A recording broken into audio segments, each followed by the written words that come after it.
a few minutes, so I love you, brother. It's nice to see you again. Sharp Dressed Man, look at this guy. Give it up for Brock, please. Thanks, guys. What an act to follow. Hillary, wherever you are. That was fantastic. Please keep it up. I remember the first time you named me Good Morning, and how the night before, the passing cars outside shed their shadows and looked at lights through the slats in my window. You said, "Hey Romeo, your CD player's skipping again, but your ceiling is like fireworks for poor folks, and I like that. I like the tall pauses you take when you tell your nephew's knock-knock jokes. Or your theory that men and women's clothes button on opposite sides so the couples can get dressed facing each other after making love. And your remedy for insomnia is to pile every blanket and pillow into the tub, and you nap there like you're taking a patchwork bath. And I said once, oh, I wish that I had a picture. And you said, oh, I wish that you and I had had hot sex. And then elves showed up our doorstep with a pizza to tell us that Jesus just built a tree fort in our backyard, so hop in, hotshot. And you're weird. I mean that with a capital W. And I mean, I'm marveled, I'm grateful. You've helped me hammer some of my worst mannerisms into manhood, but I still gotta admit, I like the way your shorts fit. And how overall, you call me smart, even though sometimes I do some really stupid shit. But I'm not insisting you're some sort of goddess. I know you're suspicious of unspecific love poems. You're more like a flower growing in an old folks' home. You mean things to people on a daily basis. And I know this petty poem will just explain how my favorite your face is, but I wish I'd been your bathroom mirror the day they took off your braces. You are so pretty. You're like a vivid video game, and I'm just the idiot kid trying to get to the next level. I like your right shoulder angel. Hell, I like your left shoulder devil. So if you come through my doorway wearing a thrift store poncho or a drop-dead evening gown twirling around saying, well, what do you think? I'm gonna tell you, shit howdy sunshine. Sit your fine self down. If you're looking for a compliment, I think you've come to the right place. Thanks, guys.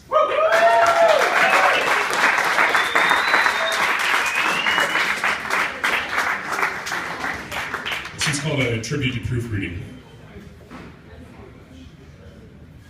Remember the time way back in grade 55 when our teachers taught us how wary impotent it was for us to double check our work? Oh yeah, and we think it was just a quirk? And we were so confident with ourselves that we even gave it a smirk. We said, Polish, teaser, get with the New York Times. On this modern day and gay, notifying grammar spammers is some waste of our minds. On this day and gay, when megabitons and even gigasaurs of soft pornware is dedicated to the very specific care of castle keeping our work, reading, and wrote fair, we said, looking, Professor, I must honestly confess her, but there are nigh on zero the dictionaries on side of my dresser. But I guarantee doubly there is no one-way street I could possibly go wrong in my writing room. I can't not mess her up. We said, looking, Professor, if I mess her, Microsoft Core Word Simp LY tells I make a boo-boo with this very convenience store feature, KY. Now, under top the scene where my spell bee has gone mean, it under lineage in green what I've four-room neural done wrong. In due diligence time, shortly therefore afterward finds my boo-boo-owie of style design and fall fashion fling, the Miss Medium Rare Steak is gone. We said, looking, Professor, oh shit, give me seconds. You got this, Come on, here! Now this is what we say to our sensei, but let me tell W Generation XYZ, I were wrong. And in this 2 + 1 strong, I cannot stress how truthfully impotent it is for us and them to double cheek our work. The thoughtless can't not be wasted away in Margaritaville anymore. Our generation is on the verge of turning, and rarely is the question asked, is our children learning? We possess this long in this burning, and avoid the frothy water bottle we must. I can't believe it's not butter churning. I believe it was Sideshowing Boob who once said, "We must move forwards, not backwards, upwards, not forwards, and always twirling towards our destinations." So take these wiseness words to heart, that with our technology we must part. For what if, in Back to the Future, the computers revolt, making us a fuss, and all their screens all reading, "All your base are belong to us." Well, the only loneliness thing we can't do is cuss. We will say, number sign, add symbol, ampersand, asterisk, and computer. I can't believe left bracketing, semicolon, believe that it's not working. Then we will proceeding to throw the computer across the room temperature to whatever will respond. Somebody set us up the bomb. My fellow brethren, are we truth gonna go gadget let this happening to us? It's our time to shine. Let's rejoice and sing.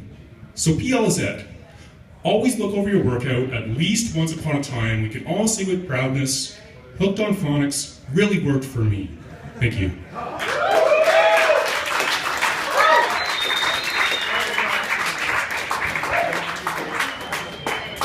This last one I know Matt's a big fan of, so this one's called Dirty Talk.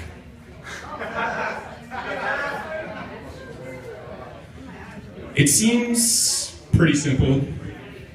If you want your teeth cleaned for free, date a dentist. A new addition on the house, well, you should screw an architect. But if you want someone to talk dirty to you in bed, well then, you better fuck a poet. Because your average civilian is gonna hit you with something like, "Oh no, we are really having sex." Whereas a poet might rephrase that as, "Love her much miss, my where, my why, my how. I'm gonna do you like all three dudes in Blue Man Group, because that's what color my balls are right now." And that's clearly a hypothetical. But when I'm rocking the saddle, I'm straight freestyling. In fact, afterwards, when I review the videotape, I can't even make out half the crowd I'm saying. And hey, I know you don't always want the dirty, and that is great, baby. That is fantastic. Go fuck a mime. Have a knockout time. But that little creep is gonna spend all day inside an invisible box, and he's never gonna make it to your money spotting. You'll call me when you need the dirty, and that does not make you nasty, baby. That makes me nasty, baby, and clearly I'm okay with that.